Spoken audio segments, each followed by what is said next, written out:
The United Nations vehicle stopped in front of the very edges of the area in question. Structures had become visible on satellite imagery just yesterday and demanded a hasty investigation. Here in the north of Mali, right in the middle of the Sahara, they stood before marvelous towers, made of glass and stone. James Taggart slid out of the passenger seat of the vehicle and wiped the sweat from his forehead. Hans König got out of the vehicle behind him. "Damn it, what on earth is that?" König adjusted his glasses. "A city of glass and stone." The American had long since become adjusted to the fact that his colleague from Germany answered rhetorical questions coolly and logically and always with some kind of nerve-wracking obviousness. He had long since stopped responding. "Well then, let's have a look at them." They entered the edges of the structures and followed something that looked like a sidewalk. With each step it became cooler and less dry. The two men looked at each other questioningly, and then they looked up. Clearly there was a layer of glass between them and the sky, and though it was not tinned, it seemed almost invisible, but it kept some of the murderous heat just away. They followed the part when a boy rushed towards them and eagerly spoke in French. "What does he say?" Taggart asked his colleague. König raised an eyebrow. We should follow him. He would lead us through the heavens?" The boy pulled the German by the hand and around the corner. Before them there lay a pond of water, and a kind of fontaine moisturing the air around it. "A goddamn fountain in the middle of the damned Sahara. One thing is for sure, this is not some base, certainly not of any rebels. What in the world is that?" Although he had a little hope that his colleague would not answer, well, even the German was speechless for just a moment. But then a person came slowly around, approaching them. "Welcome. You are new here. Your preferred language is English?" Taggart nodded briefly. How may I help you?" "Well, first of all, what is this?" "This is Biosphere Earth-1. It was built to make life easier for the Nijar in this area." What's a Nijar?" "Well, you are Nijar. We are sent by the Nijar to serve the Nijar." König grinned. "Oh, so you are aliens?" "Correct." The grin of the German face died instantly. Extraterrestrials from space sent by other humans?" "Negative.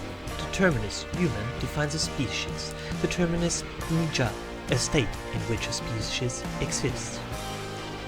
Define this condition.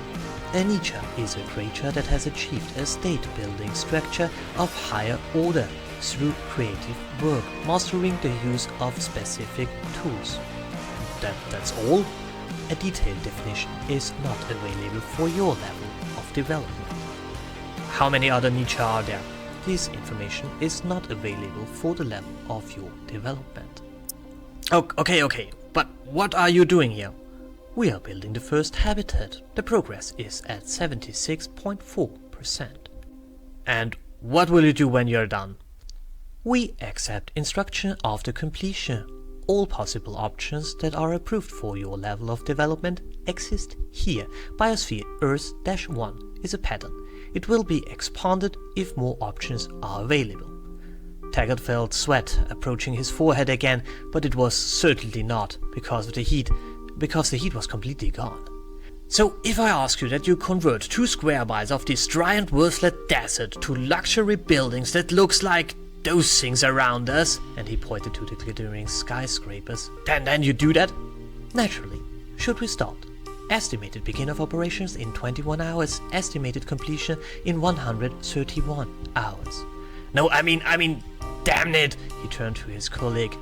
"Would anyone mind if I say yes right now?" "Well, I honestly can live with the blame of construction-free luxury buildings in the middle of the deserts. So, extraterrestrial, how should we address you?" "The default setting is servant." The German grinned. "Good servant. How do you generate the energy of those devices around us?" Energy production is based on a process that you call Carnot process. The storage of energy is carried out in thermochemicals reactions.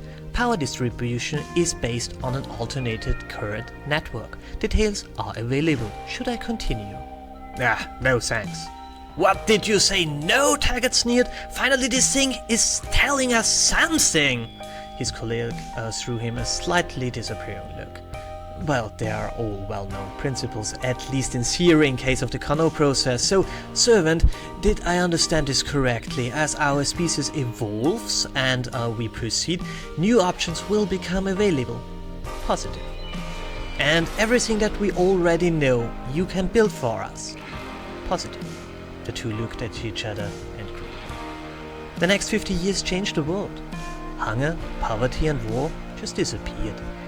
Steel and glass pyramid structures that could house and even feed millions of people automatically built on plain fields in some of the most hostile places of Earth, surrounded by sprawling parks, formed the new centers of humanity as the ancient cities gradually disappeared.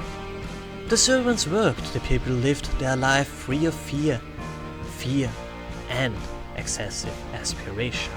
Or aspiration at all. Art and culture flourished. It was heaven.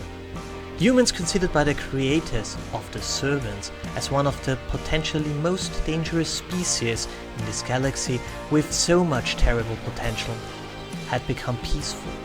For in a society where everybody had everything, there was nothing to strive for. Never again in history would humans push into space.